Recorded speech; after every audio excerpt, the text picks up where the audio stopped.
right, what's going on, everybody? Welcome back to the podcast. Back, Cash and Jody Football. I'm Cash. I'm here with Show. we were to talk about. We're kind of catching up because we've been kind of just dealing with life. We've kind of been active. I think we kind of want to do Chelsea just because it's kind of so funny. It's just so funny. Give me your feeling on how you think Chelsea are gonna go, because it seems like they're just signing everybody with a price tag. It's kind of like the slot, new management, and then like players, except that like Liverpool haven't signed anyone. We'll get onto that. Lavia still hasn't even played. Who really knows what to expect of Chelsea? Who you think Chelsea's like best starting 11 is, just based on these? Just based on this? Yeah. You would think that Arisa Balaga is still their I was Capo. gonna say maybe. Still but their best keeper. Yeah. Is Sanchez a flop? He doesn't start. I mean, He doesn't start, but he's not bad. he was supposed to be their first team goalkeeper. Same with this Petrovic I guy. was about to say What's going on with Petrovic. this guy? I mean, he's pretty young also, to be fair to him. I guess Kukurea starts, right? Kukurea can start. Ben Chilwell might. Because there was a lot of defenders I had to see. You know what I mean? Okay, Kukurea starts. Reece James is perpetually injured. Yes. So I think Gusto's good enough. I think he'll be good enough to. Who's the center back player? I would say you're starting. Tolson's their big guy, so you're probably starting him and Fofana. Yeah. That's what I think, because Disasi is not good. Disasi's not good. I Yeah, if wish- you're playing like a 4-4, like a 4-2-3-1, which is probably what they're gonna do. Mm-hmm. They also might sign Joao Felix. Which we Yeah, get into so in a I sec. don't even know. So if you're playing like a 4-2-3-1, So- you're probably playing like Enzo Casado in midfield still, Yeah. and then who you're playing like a. Are you playing Cole Palmer in the 10? See, like this is so stupid. Chelsea, they don't even know like a clear he will start over him, because you have to kind of have that precedent within a team to build that. You know, it can't just be like really vague of the squad positions being the ranks of the squad positions. You should you know who's in the first team. Everybody's in the first team right now. Yeah, we should know who There's Chelsea's. a lot of first team players. We should know who Chelsea's best striker is, just looking at these names. Mm-hmm. They could finish anywhere between 6 and 10, personally. I think they're going to have a pretty standardly mid-season for a banter club, because they've taken that role now as a banter club within the Premier League, I think. So I think they're Yeah. going to finish in like a Conference League spot. I think that's what they're probably 7th. And someone like Brighton will finish above them or something, and it'll be funny. Chelsea are just funny right now, you know. So Tottenham just signed Solanke for like £65 million. Not worth.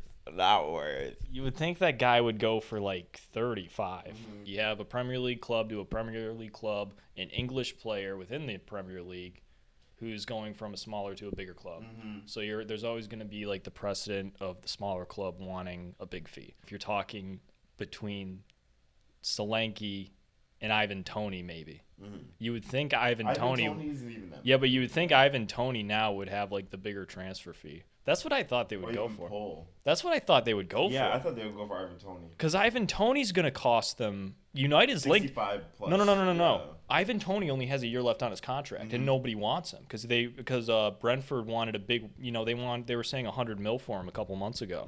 So now they're kind of in the place where no one wants to buy him for that, and they're like, oh, we need to get rid of this guy, because they already bought another striker to replace him before they sold him. Right. So which is smart if you can sell the guy. If there's demand for the player, you need to sell. So they're in a kind of a sticky situation, which is why I thought Daniel Levy would, the pragmatic, cynical owner who always wants to get a good deal, would go to Brentford being like, hey, I can give you a quick 40 mil right now, and we can get this done. They would take that, you would think. If you're gonna spend 65 million, then you might as well just cough up the extra 20 for like Osimhen. There you go. So then, what goes on with the striker situation at Tottenham? Because now they have 3 strikers in Richarlison and Timo Werner as well. I would move, personally, I don't know what Ange is thinking with the front line, but I would move Son back to the left wing, because I think he's the best. He's the best. That's his best, most strongest position. Yeah, I think he's naturally a winger. Then I would put Solanke up front with Kulusevski on the right. And then you have Werner, Richarlison, and Johnson. Brendan Johnson's Oh, not yeah, I forgot bad. about Brendan Brendan Johnson. Johnson's He's a good. decent He's player. a decent player. yeah, I think that's good. That's good competition for the right side, Brennan Johnson and Kulusevski. I think Solanke's good. He's a good player. I just don't know if he's good enough to be like a top 6 striker. He might be that guy, though. That's the thing. He really might be that guy. I would be happy for him too, because that would be like kind of a cool story of him proving himself at Bournemouth and then winning something for Tottenham. As long as they can keep Madison fit, I think. Yeah, I was about to say, if he's fit, I think this is a very good team. Because even at the beginning of the season last year, we thought, they played quite well. And Basuma, you play like Basuma and Bentancur in midfield. That's good. That's a good midfield. Mm-hmm. And then the back line's always solid. You got Van de Ven and Romero. That's a great center back partnership. Arsenal. Let's talk about Arsenal. They've done not that much. I mean, no, they've gotten one good-looking center back, and they've been linked to Marino. Are they selling Ramsdale still this summer? What's the deal with Ramsdale? Did you hear anything about him yet? Well, no one needs a first-team goalkeeper, and that's what he wants, right? And if he leaves, he might cut his losses and his chances at getting to a big club. Well, he's only 26. I mean, he kind of just has to fight for a spot at Arsenal, I feel like. I feel like that would be the move. Yeah, for him too. I just feel like they need something up front. Personally, I feel like they were missing something. Jesus, why? No, Jesus is not the guy. That's why City got rid of him. He was great at City because he was great in that City team too. Mm-hmm. He was like a great piece in that team. Yeah. But when you take him out and try and put him to Arsenal, where he needs to like do more to get those same results, I don't think that works as well. Yeah. Just because he doesn't have to. There's other things he has to think about. Yeah. Whereas in the City's team, kind of everything's like already.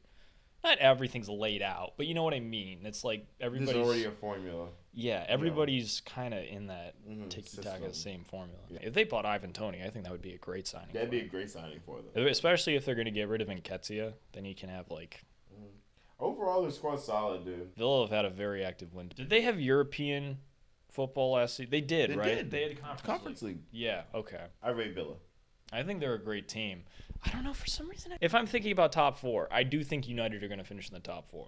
That's what I'm getting at. I think it's going to be City, Arsenal, Liverpool, United. Onana's a great signing. What's his name? Barrenetxea.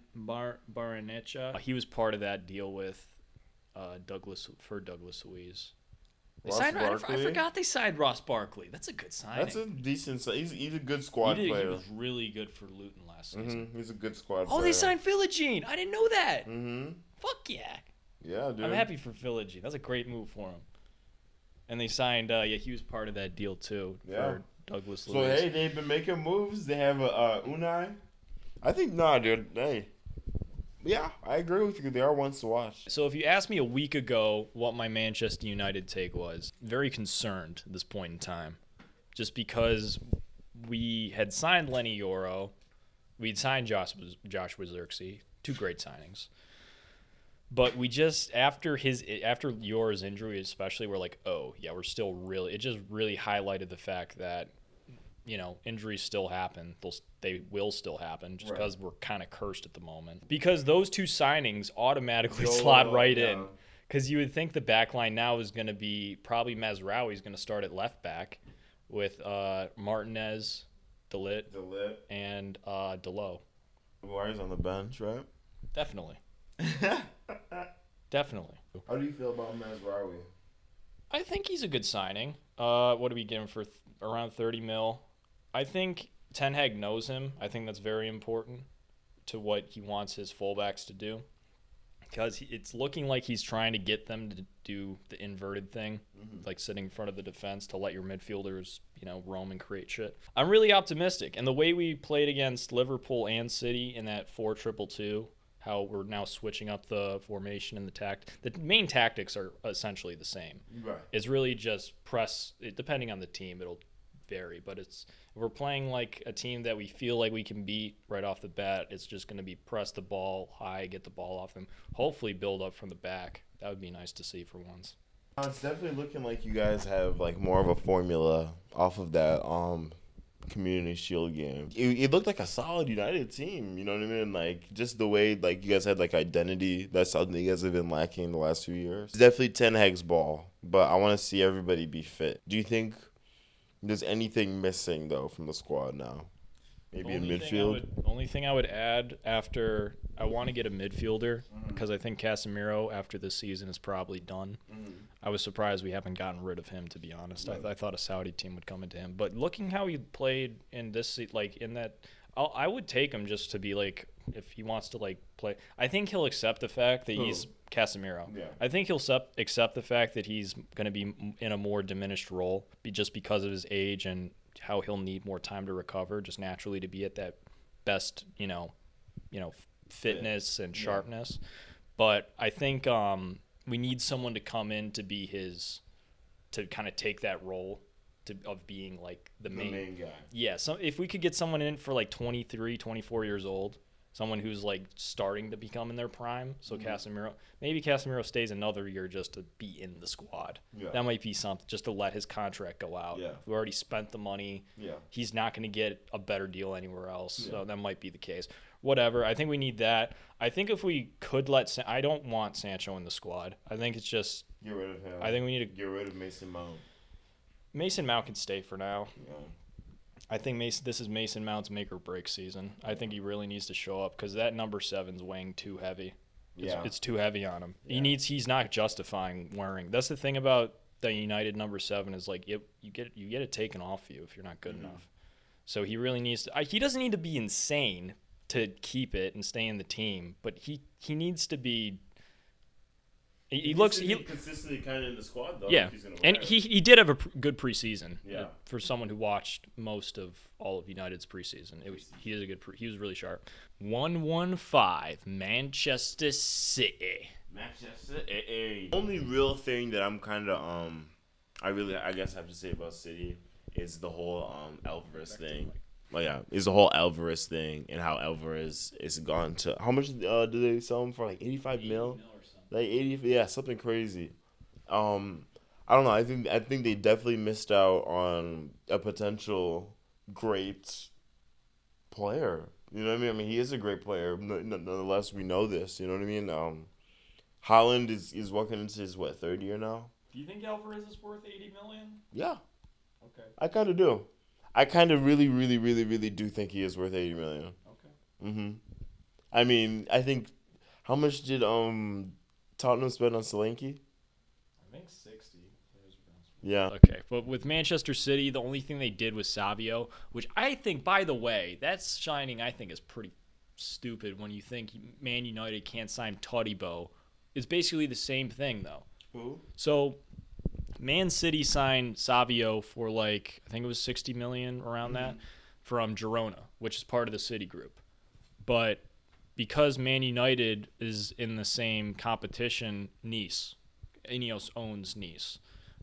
Because they owned them, we can't sign Todibo. That was the reason we couldn't get him. Right. Or else we probably wouldn't be signing Matthijs de Ligt right now. But yeah, I just think that's dumb.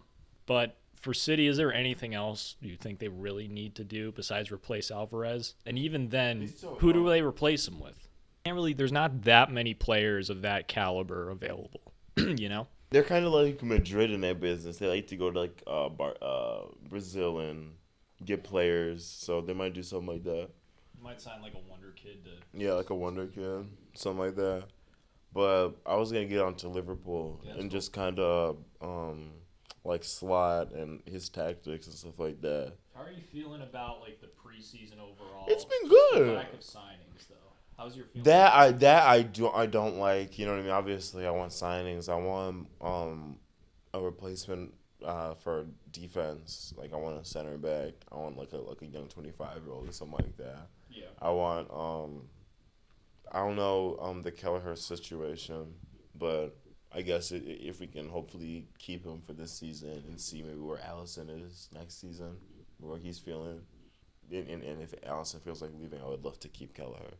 Right, so that's another thing that I was kind of thinking about. Do you think Kelleher would be good enough to because that was City's plan if Ederson was going to leave, was to let Ortega step up to be the first choice goalkeeper? Do you think Kelleher would be good enough to step in? You think Ortega's good enough? That was my point. But Kelleher, he's proved himself in a lot of big games. Mm-hmm. He is good enough. But still, I think he's still good enough to maybe be a first choice Premier League goalkeeper. I don't know if he's good enough to be Liverpool's, but I think he could be a first choice goalkeeper. At least for the time being. We've been seeing a lot of slot tactics over the summer.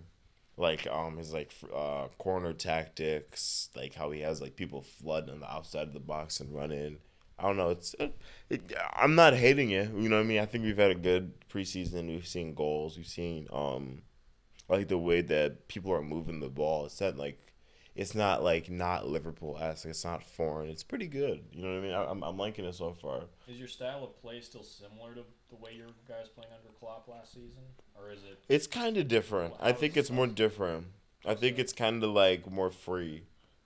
I feel like Klopp is like more like rigid almost in his. Maybe not rigid, but like you kind of have to stay inside of this system. I feel like Slot is like open to new things.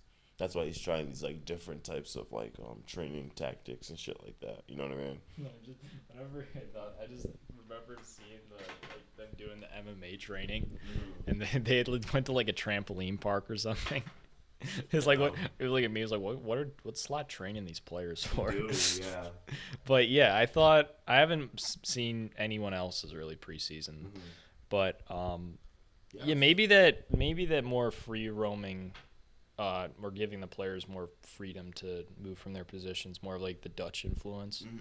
Just because I think sometimes we don't really do that just because we've been so poor with defending. But I feel like Ten Hag, especially with the Ajax system, he would have like the way they would press, and then that's the way like the Dutch influence, the total football influence, where you would replace the player who's covering for you, and and there's more freedom as long you have to cover in that position and move. So yeah, I think I don't know how you guys can do this. You guys can do real well. You still have a great squad. I mean, you haven't let anybody go, which is great. I mean, just as you don't really want to get rid of anybody at this current time. Even with Van Dijk, some people think he's not good enough. I don't think he's good. Yeah, I think you can have at least another year out of Van Dijk and Salah. Then I think it's the year. It's the big question is when those two are leaving. That is right. Because you also got to think about this though. Last season, closer to the end of the season, we saw a lot of Liverpool youngsters. You know what I mean? We saw we saw Ben Doak, right? We saw Harvey Elliott, obviously, right? We saw Bajcetic is coming back this season, right? Connor Bradley played great at right back. Yeah, he played phenomenally. We have Kwanzaa. Kwanzaa played great last season. We have a lot of youngsters. That's kind of what I wanted to also get at. Like Trey Nyoni, my boy, my Zimbabwean brother. You know what I mean? He scored a first time volley like literally a few days ago, which is fire. So there's a lot of like youngster talent, and I think Slot is really gonna want to use that. I think that's definitely one thing he's gonna utilize as well. He's gonna continue that. But yeah, I agree with you. I think you guys have a lot. I think the strength and depth of the youngsters is real big, because Liverpool haven't always had like that, like a nice crop of young players coming through. Especially when you guys have guys like Van Dijk and others to fill their positions. It's a good thing.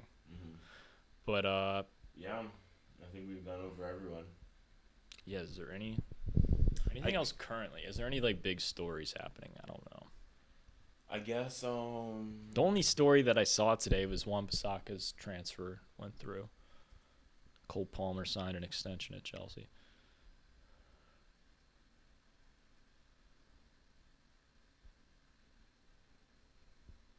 Wait, so Marini, I just realized this. So Fenerbahce already got knocked out of the Champions League. Why? Because they lost.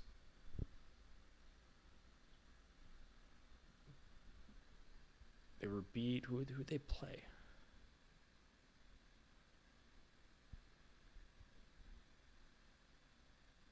Hold on.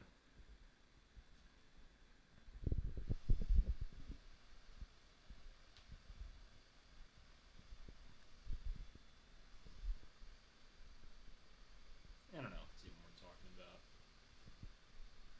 What?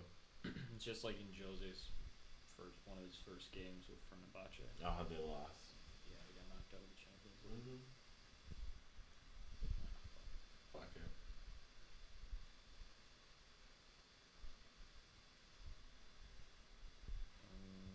Just hit Premier League. The Premier League. Yeah, I don't think we got anything else. I think we're good. No. But yeah, you want to do it? But Yeah, it's your boys, Cash and Show Do Football. It's show. And Cash, thank you so much. Thank you guys for staying to the end of the video. Please like and subscribe. And deuces.